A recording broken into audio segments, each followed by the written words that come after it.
नमस्कार, स्वागत है आप सभी का टीवी 27 न्यूज पर। आपके साथ मैं हूं शिवानी ठाकुर। घड़ी में 4 बज चुके हैं और वक्त हो गया है 4 बजे की 4 दिन भर की बड़ी खबरों का। हर रोज की तरह हम लेकर हाजिर हैं 4 खबरों के साथ जिनका सीधा सरोकार आपसे और हमसे होता है। तो बात करेंगे पहली खबर की। पीएम मोदी ने 24 चुनाव का शंखनाद कर दिया है। यूपी की कमान संभालते हुए एक हफ्ते में दूसरी बार वो वेस्ट यूपी के मतदाताओं से सीधे रूबरू हुए और एक तीर से कई निशाने साधने में महारत के चलाते मोदी ने न सिर्फ लोकसभा चुनाव में जीत का मंत्र समर्थकों को दे रहे हैं, बल्कि आसपास के राज्यों की लोकसभा सीटों को भी साधने का काम किया। वही बात करेंगे दूसरी खबर की तो कांग्रेस की पूर्व अध्यक्ष और वरिष्ठ नेता सोनिया गांधी ने केंद्र सरकार पर जमकर हमला किया है। हमारा देश पिछले 10 साल से एक ऐसी सरकार के हवाले है जिसने महंगाई और बेरोजगारी के अलावा कुछ नहीं किया, ऐसा कहा है। आज संविधान को बदलने की साजिश हो रही है। बात करेंगे तीसरी खबर की तो दिल्ली शराब नीति घोटाले में जेल में बंद मनीष सिसोदिया को कोर्ट से राहत नहीं मिली है। मनीष सिसोदिया और अन्य गिरफ्तार आरोपियों को न्यायिक हिरासत बढ़ा दी गई है। 18 अप्रैल तक न्यायिक हिरासत को बढ़ा दिया गया है। चौथी खबर की बात करेंगे। मुख्तार अंसारी की बांदा जेल में हुई मौत मामला अभी तक शांत नहीं हुआ है। एक ओर इस मामले की जांच हो रही है, वहीं ईद से पहले सपा कार्यालय के बाहर मुख्तार की हमदर्दी में एक होर्डिंग लगाई गई है जिसमें मुसलमानों से ईद न मनाने की अपील की गई है। इस बात की जानकारी जैसे प्रशासन को हुई, उसने तत्काल संज्ञान लेते हुए उस होर्डिंग को हटवाया है।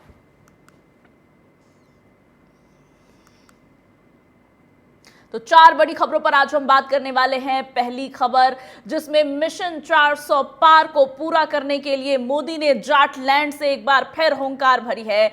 वहीं दूसरी खबर में बात करेंगे जहां प्रियंका गांधी ने केंद्र सरकार पर जमकर हमला बोला है। जयपुर दौरे पर प्रियंका गांधी ने केंद्र सरकार पर कई बड़े आरोप भी लगाए हैं।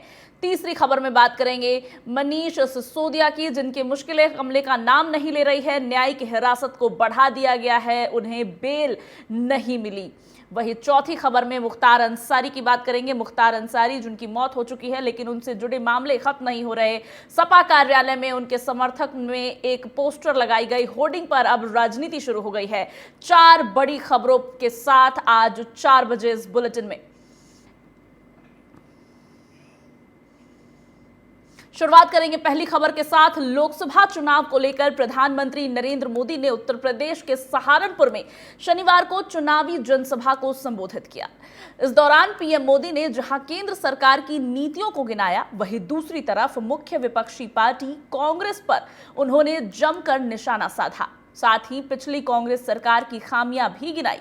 पीएम मोदी ने कहा कि कांग्रेस जितने साल सत्ता में रही उसने कमीशन खाने वालों को प्राथमिकता दी। उन्होंने कहा कि 2024 का चुनाव सिर्फ सरकार बनाने का चुनाव नहीं है, बल्कि ये चुनाव विकसित भारत बनाने के लिए है। इस दौरान पीएम मोदी ने सीएम योगी की तारीफ करते हुए कहा कि हमारे योगी जी कानून व्यवस्था में रत्ती भर भी छूट देने वाले नहीं हैं।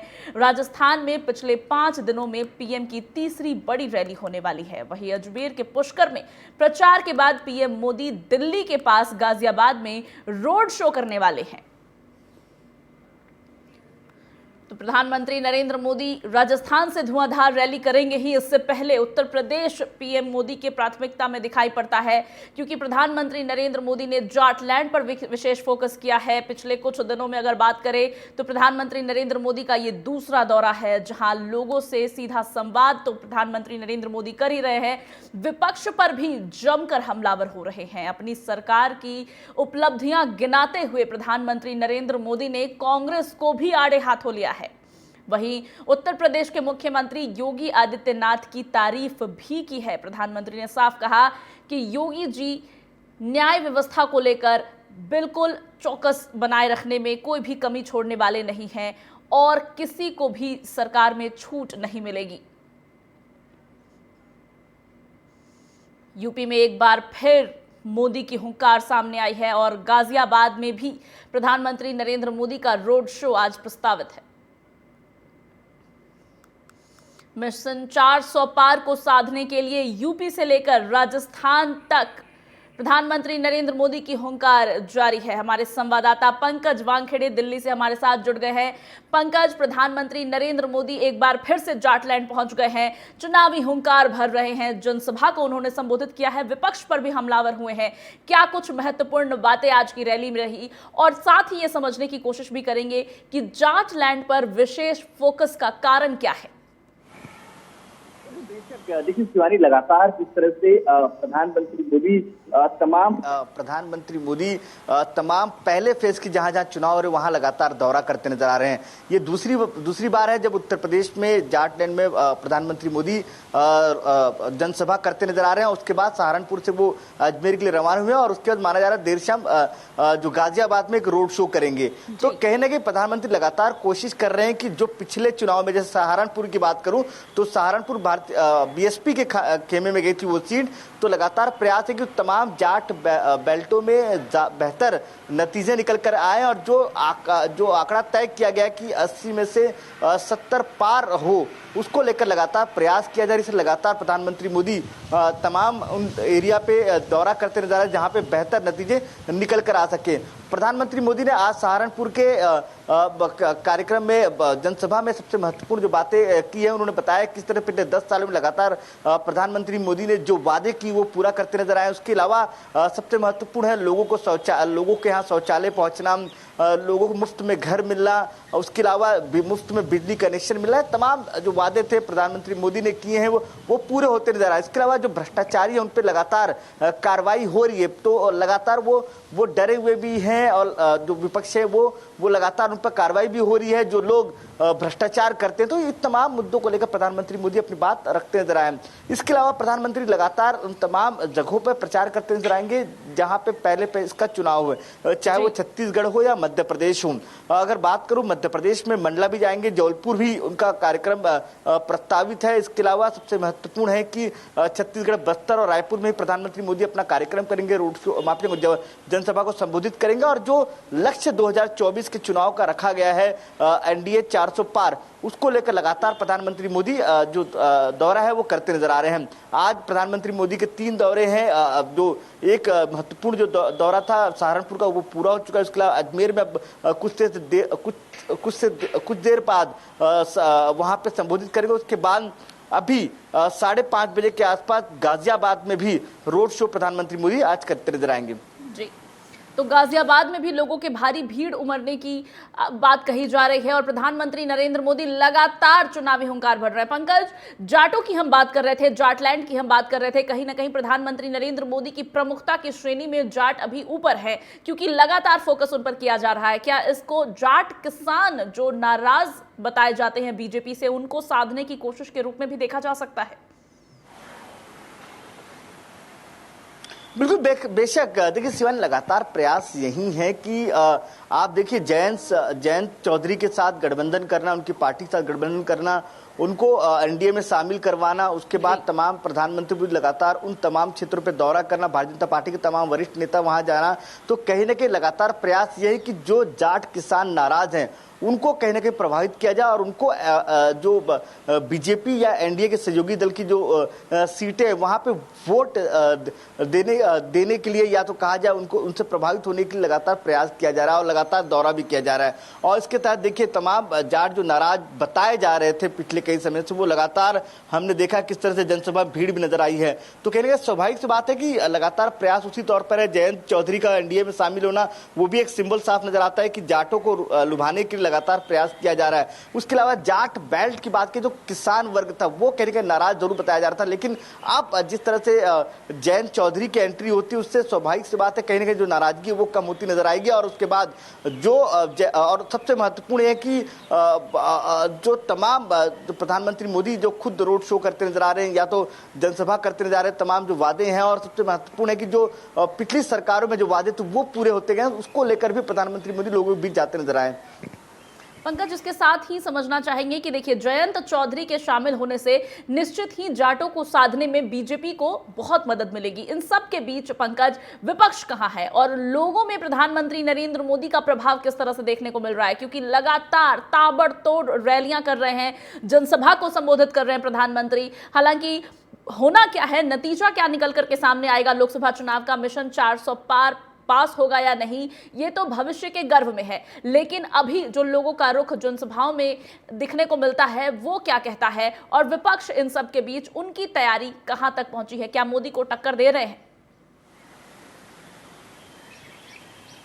देखिए, लगातार विपक्ष अपनी तरफ से लगातार प्रयास कर रहा है। कल मैनिफेस्टो जारी हुआ कांग्रेस तरफ से, लेकिन दूसरी तरफ जो मोर्चा है प्रधानमंत्री मोदी ने खुद संभाला हुआ, लगातार हर राज्य का दौरा कर रहे हैं। जो पहले फेज के चुनाव है वहां पे लगातार प्रधानमंत्री मोदी खुद दौरा करते नजर आ रहे हैं। दूसरी तरफ जो एक प्रमुख जो कहा जाता था कि जाट जो किसान है वो कहीं ना कहीं भारतीय जनता पार्टी से नाराज है, लेकिन जिस तरह से चौधरी चरण सिंह को भारत रत्न दिया गया उससे कहीं ना कहीं जो नाराजगी थी वो कहने की सहमति में बदलती नजर आई, वो उसका फायदा जरूर मिलेगा। और देखिए, जहां जहां भी प्रधानमंत्री मोदी का रोड शो हो रहा है, जनसभा, वहां पर लोग लगातार पहुंच रहे हैं और पिछले 10 सालों में जो बेहतर काम हुए वो गिनाने की कोशिश की जा रही है। हर घर शौचालय पहुंचा है, उस बात का जिक्र होता नजर आ रहा है। दूसरी तरफ लोगों को घर मिला है, और तीसरा सबसे महत्वपूर्ण है मुफ्त बिजली की बात, बिजली कनेक्शन की बात प्रधानमंत्री मोदी ने किया। इसके अलावा जो भ्रष्टाचारियों के ऊपर जो कार्रवाई है उसको लेकर भी प्रधानमंत्री मोदी ने अपनी बात रखी है। तो स्वाभाविक सी बात, उन तमाम मुद्दों को लेकर लोग कहीं ना कहीं आकर्षण। और दूसरी बात सबसे महत्वपूर्ण यह है कि जिस तरह से राम प्राण प्रतिष्ठा का कार्यक्रम हुआ है उसको लेकर भी ये 2014 और उसके पहले के मैनिफेस्टो में बीजेपी ने 2019 के मैनिफेस्टो में रखा था, उसको पूरा किया। तो वो भी एक कहने के लोग अट्रैक्ट हो रहे हैं और उसके वजह से भी लोग जनसभा में पहुंच रहे हैं। जो कि मोदी सरकार ने पूरी करके दिखाई है, इस तरह से प्रस्तुत किया जा रहा है। और प्रधानमंत्री नरेंद्र मोदी लगातार ताबड़तोड़ रैलियां कर रहे हैं। अब सहारनपुर के बाद गाजियाबाद में उनकी रैली होनी है, जहां भारी लोगों के उमड़ने की उम्मीद तो है ही। जनसभा को भी प्रधानमंत्री नरेंद्र मोदी संबोधित कर सकते हैं। पंकज, तमाम जानकारियों के लिए आपका बहुत शुक्रिया। 4 बजे की 4 बड़ी खबर में अब दूसरी खबर का रुख करेंगे। कांग्रेस की पूर्व अध्यक्ष और वरिष्ठ नेता सोनिया गांधी ने केंद्र की मोदी सरकार पर जमकर हमला किया है। राजस्थान के जयपुर में एक जनसभा को संबोधित करते हुए उन्होंने कहा कि हमारा देश पिछले 10 साल से एक ऐसी सरकार के हवाले है जिसने महंगाई और बेरोजगारी के अलावा कुछ नहीं दिया है। इस सरकार ने आम लोगों पर अत्याचार किया है। ये देश सिर्फ चंद लोगों की जागीर नहीं है, ये देश हम सबका है। सोनिया गांधी ने आगे कहा कि भाइयों और बहनों, इस कार्यक्रम में आप सबके बीच आकर मुझे अपार गर्व हो रहा है। साथियों, कभी हमारे महान पूर्वजों ने कठिन संघर्ष के दम पर हमें आजादी दिलाई। इतने वर्षों बाद आज चारों तरफ अन्याय का अंधकार पड़ा है। हम सभी का संकल्प होना चाहिए कि हम इसके खिलाफ लड़ेंगे और न्याय की रोशनी खोजेंगे। सोनिया गांधी ने अपने संबोधन में आगे कहा कि आज संविधान को बदलने की साजिश हो रही है। अपनी पार्टी का घोषणा पत्र आपके सामने रख रहे हैं। आपने देखा होगा, कल एक सभा हुई थी दिल्ली में और ये घोषणा पत्र देश के सामने रखा गया।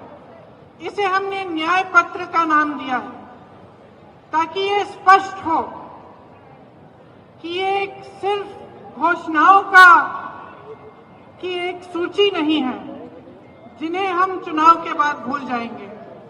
ये एक संघर्ष की आवाज है, इस देश की आवाज है जो आज न्याय मांग रही है। और इसका मतलब क्या है? देखिए, आज की परिस्थितियां क्या है, आप मुझसे अच्छी तरह जानते हैं। बेरोजगारी चरम पे है। 45 सालों में इतनी बेरोजगारी नहीं रही जितनी आज है। हमारी संवाददाता खुशबू सिंह हमारे साथ जुड़ गई हैं। खुशबू, लगातार कांग्रेस की तरफ से केंद्र सरकार को घेरने की कोशिश की जा रही है। जयपुर में आज चुनावी जनसभा को संबोधित करते हुए केंद्र सरकार पर तमाम बड़े आरोप लगाए गए। ये तक कहा गया कि संविधान को बदलने की साजिश हो रही है। कांग्रेस के लोकसभा चुनाव 2024 की तैयारियों को किस तरह से देख सकते हैं, और जो घोषणा पत्र लेकर कांग्रेस अब जनता के बीच पहुंचने की कोशिश कर रही है वो कितना कारगर जनता के मध्य लग रहा है? जी बिल्कुल, देखिए, आज जयपुर में रैली के दौरान बहुत दिनों के बाद सोनिया गांधी ने मंच से कुछ बोला, और बोला तो कई सारी बड़ी बातें और बड़े आरोप लगा। एक तो बड़ी बात ये भी कही कि आज देश के लोकतंत्र और स्वाधीनता का चीरहरण हो रहा है। जो मौजूदा सरकार है वो 10 साल में जितने गलत काम कर रहे हैं, जितने गलत काम किए हैं मौजूदा सरकार ने पिछले 10 सालों में, वो देश को कहीं ना कहीं अंधकार की तरफ धकेलता हुआ ले जा रहा है। इसके अलावा उन्होंने ये भी कहा कि इस देश को हमारे पूर्वजों ने अपने खून पसीने से सींचा है, और आज जो ये लोग जो अभी मौजूदा सरकार है उस पे अपना अधिकार समझ रहे हैं, जो कि हम ये कांग्रेस पार्टी होने नहीं देगी। और ये सारी बातें बोलते हुए और बड़ी बड़ी बातें कहते हुए सोनिया गांधी जी ने आज अपने जो घोषणा पत्र है, जो न्याय पत्र है, उसका जिक्र किया और उन्होंने कहा कि हम देश के लिए देश के साथ खड़े, और जो भी मतलब हमारा ये जो न्याय पत्र है उसमें देश के लोकतंत्र को बचाने के लिए हमारा अहम जो मुद्दा है वो यही है। खुशबू, घोषणा पत्र को न्याय पत्र कहते हुए कांग्रेस उसको लेकर के जनता के बीच तो पहुंची है, चुनावी जनसभा को भी संबोधित कर रही हैं। काफी समय के बाद सोनिया गांधी और प्रियंका गांधी भी लगातार केंद्र सरकार पर हमलावर है। लेकिन खुशबू, समझना ये चाहेंगे, क्या लोकसभा चुनाव में बीजेपी को टक्कर देने के लिए आरोप लगाना काफी होगा? क्योंकि लगातार बेरोजगारी की एक तरफ जहां बीजेपी अपनी योजनाओं को लेकर जनता के बीच पहुंच रही है, कांग्रेस के पास केवल आरोप हैं। जी देखिए, अब इलेक्शन है, लोकसभा चुनाव है, तो आरोप प्रत्यारोप का तो दौर चलेगा ही। पक्ष अपना पक्ष रखेगी, विपक्ष आरोप लगाएगी। लेकिन विपक्ष अगर कुछ आरोप लगा रही है तो उसमें कितनी बुनियादी सच्चाई है वो तो जनता को ही तय करना होगा कि विपक्ष के आरोपों में क्या सच्चाई है। विपक्ष जो दावे कर रही है, कुछ दावे तो हैं जो सच भी हैं। जैसे बेरोजगारी का ही मुद्दा उठा लीजिए, देश में जितनी बेरोजगारी है, तो विपक्ष कहीं ना कहीं चीजें कुछ तो ऐसी लेके आ रही है जिससे और विपक्ष लगातार ये भी बोल रही है कि जो हमारे मेन मुद्दे हैं, जो हमारे न्याय पत्र में मेन जो हमने रखा हुआ है कि हमें बेरोजगारी हो गई, जैसे कि या महंगाई हो गई, और आर्थिक जो असमानताएं हैं, इन सारी चीजों पे जो सत्ता पक्ष है, जो बीजेपी है, उनके नेता कुछ नहीं बोल रहे हैं आज के टाइम में। वो बाकी सारी चीजों पे, धर्म वाली बातों पे बोल रहे हैं और देश को गुमराह कर रहे हैं। लेकिन जो मेन बातें हैं तो उस पे कुछ नहीं बोलती है सत्ता। बिल्कुल, तो बढ़ती महंगाई, बेरोजगारी, तमाम मुद्दे को अपने घोषणा पत्र में शामिल करके कांग्रेस जनता के बीच पहुंच रही है। अपने घोषणा पत्र को न्याय पत्र कहते हुए कांग्रेस भारत की जनता को अब न्याय दिलाने की बात कह रही है। लगातार केंद्र सरकार पर हमलावर हो रही है। खुशबू, तमाम जानकारियों के लिए आपका बहुत शुक्रिया। चारों ओर अन्याय का अंधकार पड़ा है। हम सभी का संकल्प होना चाहिए कि हम इसके खिलाफ लड़ेंगे, न्याय की रोशनी हो जाएंगे। भाइयों और बहनों, हमारा देश पिछले 10 साल से एक ऐसी सरकार के हवाले है जिसने बेरोजगारी, महंगाई, आर्थिक संकट, असमानता और अत्याचार को बढ़ावा देने में कोई कसर नहीं छोड़ी है। इस मोदी सरकार ने जो किया है वह हमारे आपके सामने है। तो जयपुर से सोनिया गांधी को सुन रहे थे आप, जिन्होंने चुनावी हुंकार भरते हुए केंद्र सरकार पर जमकर हमला बोला है। बुलेटिन में अब तीसरी बड़ी खबर का रुख करेंगे। दिल्ली शराब घोटाले मामले में जेल में बंद पूर्व उप मुख्यमंत्री मनीष सिसोदिया की न्यायिक हिरासत एक बार फिर से बढ़ा दी गई है। उनकी जमानत मामले में अब कोर्ट की सुनवाई 18 अप्रैल को होगी। शुक्रवार को उन्होंने जनता के नाम चिट्ठी लिखी थी, जिसमें उन्होंने कहा था कि जल्द बाहर आऊंगा। शनिवार को कोर्ट में हुई सुनवाई के दौरान ईडी ने बचाव पक्ष पर आरोप लगाते हुए कहा कि आरोपियों की अर्जियां ये दर्शाती हैं कि आरोपियों की ओर से पूरी कोशिश की गई है कि मुकदमा शुरू ना हो सके। दिल्ली के राउज एवेन्यू कोर्ट में पेशी के दौरान 207 सीआरपीसी अनुपालन में देरी को लेकर ईडी और आरोपी मनीष सिसोदिया के बीच बहस हुई। इस दौरान जज ने दस्तावेजों के निरीक्षण में हो रही देरी को लेकर दोनों से सवाल पूछे। कोर्ट ने ईडी से जवाब मांगा है कि प्रत्येक आरोपी ने अब तक दस्तावेजों के निरीक्षण में कितना समय लिया है। पूरी जानकारी के साथ हमारी संवाददाता आयुषी मिश्रा हमारे साथ जुड़ गई हैं। आयुषी, मनीष सिसोदिया की मुश्किलें थमने का नाम नहीं ले रही हैं। एक बार फिर से उनको कोर्ट से झटका मिला है। इसके साथ ही अब कोर्ट ने सवाल भी पूछ लिया है कि कितना समय दस्तावेजों के निरीक्षण में इन आरोपियों ने लिया है, उसके बारे में भी कोर्ट अब जानकारी चाहती है। इस पूरे मामले पर आयुषी पहले तो अपडेट चाहेंगे और साथ में ये समझने की कोशिश करेंगे कि मनीष सिसोदिया को ऐसा क्यों लग रहा था कि आज कोर्ट से उन्हें जमानत मिल जाएगी। क्या वजह रही होंगी कि उन्होंने कल जनता के नाम चिट्ठी लिखकर जल्द बाहर आने की बात कह दी? जी बिल्कुल शिवानी, देखा जाए तो मनीष सिसोदिया को एक बार फिर से राउज एवेन्यू कोर्ट की तरफ से या निचली अदालत की तरफ से झटका लगा है। और जिस तरीके से देखा जाए तो उनकी 18 अप्रैल तक न्यायिक हिरासत बढ़ा दी गई है और जो उनकी जमानत याचिका है उस पर अब सुनवाई 10 तारीख को होगी। तो साफ तौर पे जो आम आदमी पार्टी लगातार ये उम्मीदें लगा रही थी कि उन्हें राहत मिल जाएगी, लेकिन राहत तो दूर, उनकी मुसीबतें और बढ़ रही है। और आपको बता दें कि जिस तरीके से कोर्ट में जो दलीलें दी गई हैं दोनों तरफ से और कहा गया कि पिछले 1 महीने से निरीक्षण बेहद लचर तरीके से हो रही है, यहाँ तक कि सुप्रीम कोर्ट के वर्तमान आवेदक के फैसले को जमानत अस्वीकृत से प्रभावित हुए बिना आवेदन पर विचार करने की आवश्यकता है। तो साफ तौर पे उन्हें सुप्रीम कोर्ट से भी झटका लग चुका है और उसके बाद आज लोअर कोर्ट से। तो साफ तौर पे ईडी के जो वकील हैं उनका ये कहना है कि मनीष सिसोदिया को लेकर खुद सुप्रीम कोर्ट जब बेल नहीं दे रही है तो उसके जो आधार है उसी आधार पर हम चाहते हैं कि लोअर कोर्ट भी इसका संज्ञान ले। और जिस तरीके से अभी तक जो इस केस में जो डेवलपमेंट हुए हैं, इस केस में जो काम चल रहा है, उसको लेकर भी कहा गया है कि ईडी को भी और तथ्य जमा करने की जरूरत है। बिल्कुल, तो ईडी की तरफ से भी लगातार कार्रवाई की जा रही है। वही दोनों ही कोर्ट, सुप्रीम कोर्ट की चाहे बात करें या राउज एवेन्यू कोर्ट की बात करें, दोनों की तरफ से कोई राहत मनीष सिसोदिया को मिलती हुई नहीं दिखी है। न्यायिक हिरासत को तो बढ़ा ही दिया गया है, साथ ही कोर्ट ने अब जवाब भी तलब किया है कि इन आरोपियों ने कितना समय दस्तावेजों को दिखाने में लिया है। आयुषी, तमाम जानकारियों के लिए आपका बहुत शुक्रिया। 4 बजे की 4 बड़ी खबर में अब अंतिम खबर का रुख करेंगे। मुख्तार अंसारी की बांदा जेल में हुई मौत का मामला अभी शांत नहीं हुआ है। एक और इस मामले की जांच हो रही है, वहीं समाजवादी पार्टी की तरफ से मुख्तार की मौत संदिग्ध बताते हुए सरकार पर सवाल खड़े किए जा रहे हैं। वहीं ईद से पहले शुक्रवार देर रात सपा कार्यालय के बाहर मुख्तार की हमदर्दी में एक होर्डिंग लगाई गई है जिसमें मुसलमानों से ईद ना मनाने की अपील की गई है। समाजवादी पार्टी के नेता राम सुधाकर यादव की तरफ से ये होर्डिंग लगवाई गई है जिनमें लिखा है कि मुसलमान भाइयों इस बार ईद ना मनाएं, बल्कि उसकी जगह पर मुख्तार अंसारी के लिए दुआ मांगे। हालांकि इस बात की जानकारी जैसे ही प्रशासन को हुई, तत्काल संज्ञान लेते हुए उस होर्डिंग को हटवाया गया।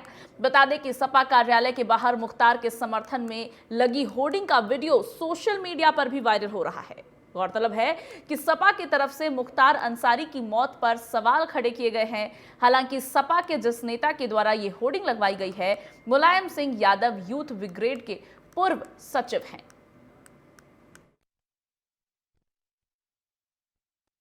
ज्यादा जानकारी के साथ हमारे साथ पंकज तिवारी लाइव जुड़ गए हैं। पंकज, सपा लगातार मुख्तार अंसारी के लिए इतनी हमदर्दी क्यों दिखा रही है? इसको 2 तरह से देख सकते हैं, या तो ये मुस्लिम वोटरों को साधने की कोशिश कह सकते हैं 2024 के लोकसभा चुनाव के मद्देनजर, या फिर एक माफिया से जरूरत से ज्यादा हमदर्दी। जी देखिए, बिल्कुल आपको बता दें, जो पहला पक्ष आपने रखा कि मुस्लिम वोटरों को साधने की कवायद, यही आजकल चर्चाएं राजधानी लखनऊ में चल रही हैं। और जो भी राजनीतिक विश्लेषक है उनका सीधे तौर पे कहना है कि माफिया से ये हमदर्दी सिर्फ और सिर्फ इसीलिए है क्योंकि आने वाले वक्त में लोकसभा चुनाव है और लोकसभा चुनाव 2024 को लेकर के जिस हिसाब से बीजेपी अपनी तैयारी कर रही है और जिस हिसाब से बीजेपी की रणनीतियां जमीन पर उतर रही है, कहीं न कहीं विपक्ष परेशान है और इसी को लेकर के लगातार प्रत्याशियों का बदलाव हो या फिर ये होल्डिंग और पोस्टर हो। कल बीती रात जब ये मुख्तार अंसारी की पोस्टर लगाई गई तो सुबह सबसे पहले ये सोशल मीडिया पे वायरल हुआ कि जो मुस्लिम समुदाय के लोग हैं उनसे अपील की गई थी राम सुधाकर यादव के द्वारा, जो पूर्व प्रदेश सचिव रहे हैं यूथ विंग के मुलायम सिंह के जमाने में, उनके द्वारा ये बैनर लगवाया गया था और सीधे तौर पर कहा गया था कि ईद ना मनाए और मुख्तार के शहादत में 2 मिनट का मौन कहीं ना कहीं रखे। तो एक तरह से देखा जाए तो ये मुस्लिम वोट बैंक को कहीं ना कहीं प्रभावित करने की कोशिश की। और जैसे ही वीडियो सोशल मीडिया पे वायरल हुआ उसके बाद से लखनऊ प्रशासन और पुलिस वहां पहुंची और सीधे तौर पर दोनों होल्डिंग को वहां से हटवा दिया गया। एक तरह से देखा जाए तो देश में आदर्श आचार संहिता चल रही है और ऐसे में उत्तर प्रदेश में इस हिसाब से मुस्लिम वोट बैंक को कहीं न कहीं प्रभावित करना इसका उल्लंघन भी माना जा रहा है। हालांकि तमाम जो बीजेपी सहित तमाम जो पार्टियां वो इस पर कार्रवाई की भी मांग कर रही है, लेकिन कहीं न कहीं समाजवादी पार्टी का जो एक तरह से देखा जाए तो मुख्तार अंसारी के साथ जो लगाव था, जुड़ाव था, वो भी अभी कम होने का नाम नहीं ले रहा है। मुख्तार अंसारी को दो पहलुओं में देखा जा सकता है, एक तो माफिया डान मुख्तार अंसारी और दूसरा अगर जो गाजीपुर जाया जाए तो वहां पे जो स्थिति है। पंकज एक चीज और समझने की यहाँ पर कोशिश करेंगे। देखिए, मुख्तार अंसारी की मौत के बाद सपा की तरफ से एक ट्वीट भी किया गया था, वो ट्वीट भी सोशल मीडिया पर जमकर वायरल हुआ। उसके बाद सपा को सोशल मीडिया पर पार्टी घिरती हुई नजर आई। तो ऐसा क्यों हम कह सकते हैं कि इस होर्डिंग के सामने आने के बाद नफा कम और नुकसान ज्यादा भी हो सकता है सपा को लोकसभा चुनाव में, क्योंकि कहीं ना कहीं माफिया मुख्तार अंसारी, हम माफिया कहते हैं उनको, माफिया है वो, तो उससे ज्यादा हमदर्दी क्या ऐसा नहीं लगता कि नकारात्मक प्रभाव डालेगी सपा के वोट बैंक पर? बिल्कुल नकारात्मक प्रभाव पड़ सकता है सपा के वोट बैंक पे। कैसे थोड़े से मुस्लिम वोट बैंक को प्रभावित करने के लिए अगर जो यूपी के लॉ एंड ऑर्डर की बात की जाए, जिस हिसाब से सरकार ने लॉ एंड ऑर्डर को मेंटेन करने के लिए लगातार कहा है कि माफियाओं को मिट्टी में मिलाया जाएगा और अपराधी कहीं भी रहेंगे प्रदेश में बच नहीं पाएंगे, तलाशों के पीछे जाएंगे, तो कहीं ना कहीं दो धड़े में बटी हुई पब्लिक है और वो पब्लिक जो अपने आप को सुरक्षित चाहती है वो कहीं ना कहीं समाजवादी पार्टी से अपना नाता तोड़ सकती है। ऐसे में अगर जो थोड़े से वोट बैंक के लिए समाजवादी पार्टी का होल्डिंग लगाना, पोस्टर लगाना और गाजीपुर समाजवादी पार्टी के बड़े नेताओं का, राष्ट्रीय अध्यक्ष का, तमाम नेताओं का पहुंचना कहीं ना कहीं समाजवादी पार्टी को आने वाले वक्त में नुकसान भी पहुंचा सकता है। लेकिन ये देखने वाली बात होगी कि इसका कितना फायदा समाजवादी पार्टी उठा सकती है। तो माफिया मुख्तार अंसारी के प्रति जरूरत से ज्यादा ये सद्भावना दिखाना, ये सहानुभूति दिखाना सपा को महंगा भी पड़ सकता है। हालांकि 2024 लोकसभा चुनाव करीब है, ऐसे में मुस्लिम वोटर को साधने के लिए इसको भुना रही है सपा, इस नजरिए से भी इसको देखा जा रहा है। पंकज, तमाम जानकारियों के लिए आपका बहुत शुक्रिया। तो 4 बजे के इस बुलेटिन में हमने आपको देश भर के आज 4 बड़ी खबरों से रूबरू कराया। इसके साथ ही इस बुलेटिन का आप समापन करेंगे। फिलहाल इतना ही। आप देखते रहिए TV 27 न्यूज।